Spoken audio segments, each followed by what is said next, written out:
Nestled on the banks of the Tunga, Shimoga is a city that abounds in natural beauty. Mother Nature has indeed bestowed this quaint little town abundantly. Well, this is Malnad's jewel, Shimoga. And we start with the Upper Tunga project. These are visuals of the Upper Tunga project here in Shimoga. This is, let's understand, not the Tungabhadra, but before the confluence of the rivers, it's just the river Tunga. And this is about 100 meters of existing Anekat here.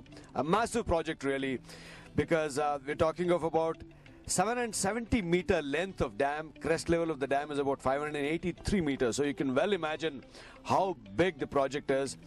This is a virtual lifeline when it comes to water. For irrigation purpose, also for power generation, hydel power generation. So we start here when it comes to Shimoga, because we will tell you about the candidates. The main candidates here are from the Congress, JDS, BJP and the recent entrant AAP.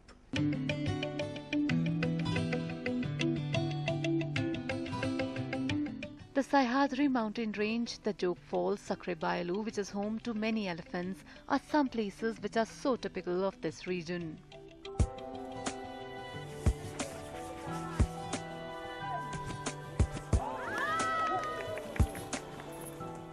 Also known as the gateway to Malnad, Shimoga is one city that beckons all with open hands.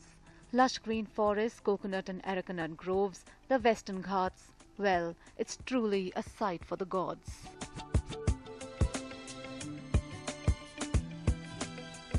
Interestingly, while on the one side we have houses, plantations, now you see arecanut interplantation. On the other side, very interestingly, it's forest land. So this is the story of almost the whole of Shimoga, which is perhaps one of the largest districts which has a continuous forest cover. Uttar Kannada has a huge forest cover, Kodagu has a huge forest cover, Chikmagalur has a huge forest cover.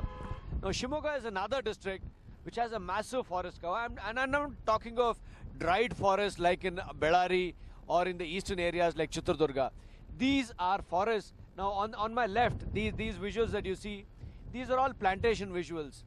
And suddenly we see forests giving way to plantations and plantations giving way to forests. This is a very interesting feature of Shimoga district. It is not just these picturesque places that dot Shimoga. Bhadravati, situated 20 kilometers from Shimoga, is an industrial town that houses factories like Vishveshwaraya Iron and Steel Limited and Mysore paper mills.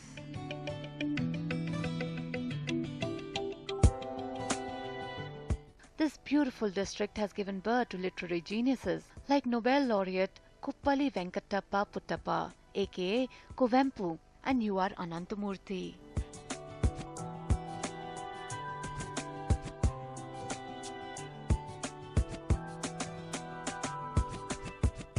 Both these poets have won the Jnanapith Award for their exemplary works and have put this small city on the world map.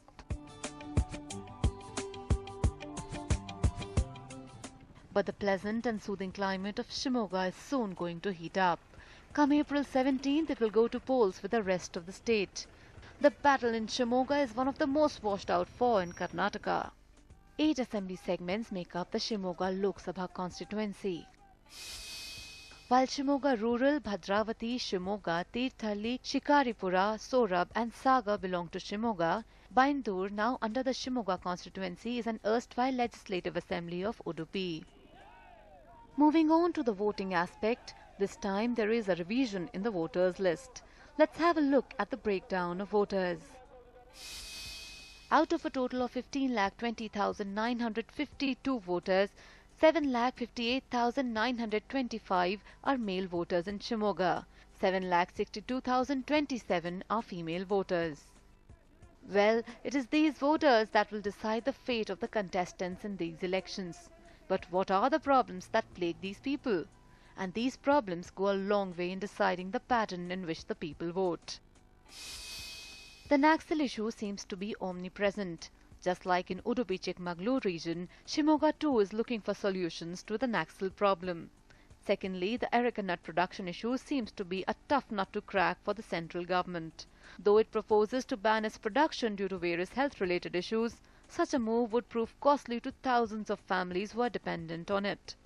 Thirdly, for the last 2 or 3 decades, many cultivators in the region are carrying on with their occupation on lands that do not belong to them. So they demand that the lands be made their own, which is being taken up under the Bagar Hukum project.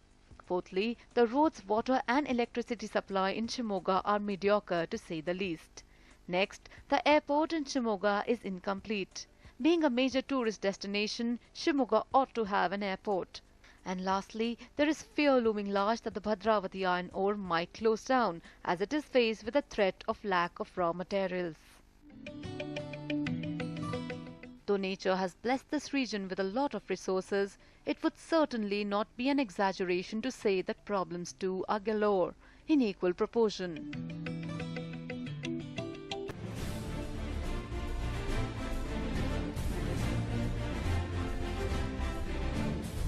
In simple terms, the battle in Shimoga boils down to 2 families, the Yediyurappa family and the Bangarappa family.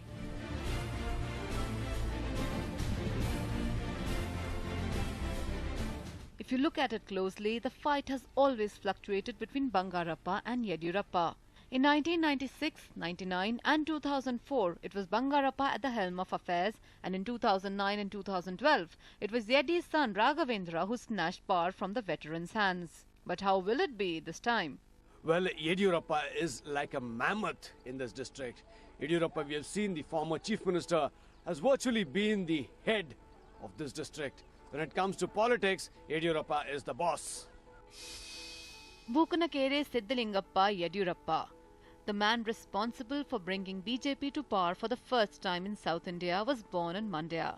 He was the CM of Karnataka for 3.5 years before handing over the baton to D.V. Sadananda Gowda. He has also been a 6-time MLA from Shikaripura, but unsuccessfully contested from Shikaripura for an MP seat in 1991. Well, this is Mr. B.S. Yediyurappa's residence in Shimoga.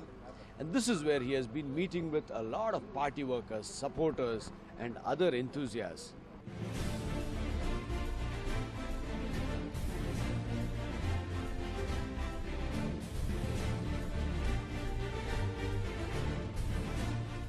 Well, Shimoga is not like any other constituency in Karnataka. The fight is going to be intense here. And we have with us Mr. B.S. Yediyurappa, the former Chief Minister of Karnataka. We would like to ask you, in Shimoga, at one time, BJP had so many representatives. Out of 8, you had 6 BJP MLAs. But now the number has just come to 1. That is you one from KJP. Now, with such poor numbers, will it affect your chances as, for election for parliament? No, that will not affect at all, because when I was some other party that has helped Congress party, it is a fact, Congress and JDS. Now I have come back to the Bharatiya Janata Party. Whether MLAs are there or not, our development works is there. So naturally it will not affect anything. Also, I want to ask you specifically, now if NDA does well, if you win, will you be aspired to be a minister in the centre? No, not at all. I am worried about the development of the state. Even when Atal Bihari was the Prime Minister, at that time he told me to come to Delhi and become the minister. I told him that I wanted to stay in Karnataka, in the farmers development, other things. I am more interested in this.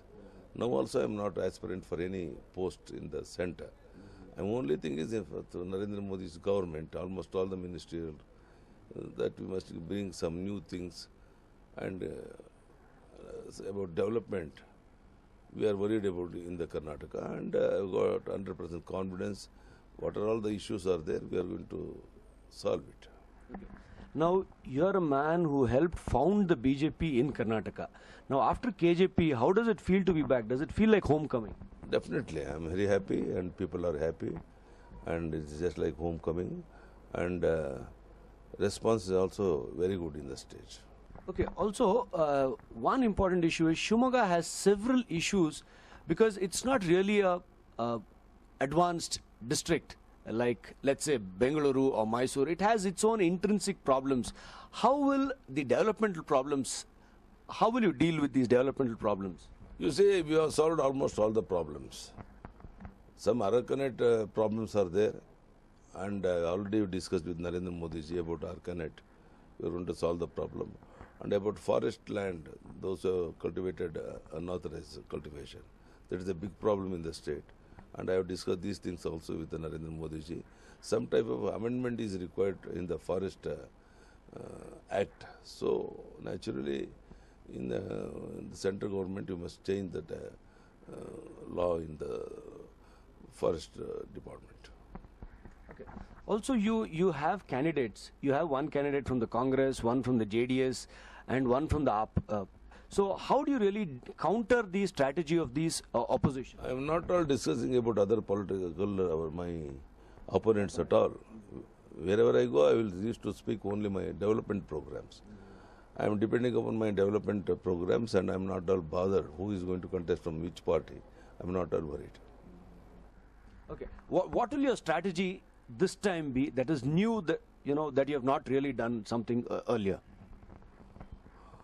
According to me, what are all the promises I have given to the people of Karnataka and also Shimoga district? I fulfilled all the requirements. There is not even for example, railway program. For example, when Raghavendra was the MP, he has taken a lot of interest in that field. When I was the chief minister, I used to give first chief minister in the country, used to give 50% development amount and also land to the railway department. Like that, there are so many things are there in railway department. After become the MP, I am going to fulfill their demands. There are so many things. It's too early to say anything. After form the government of the, we will just discuss with our state people and also district people what all the things are needed, that we are going to fulfill that.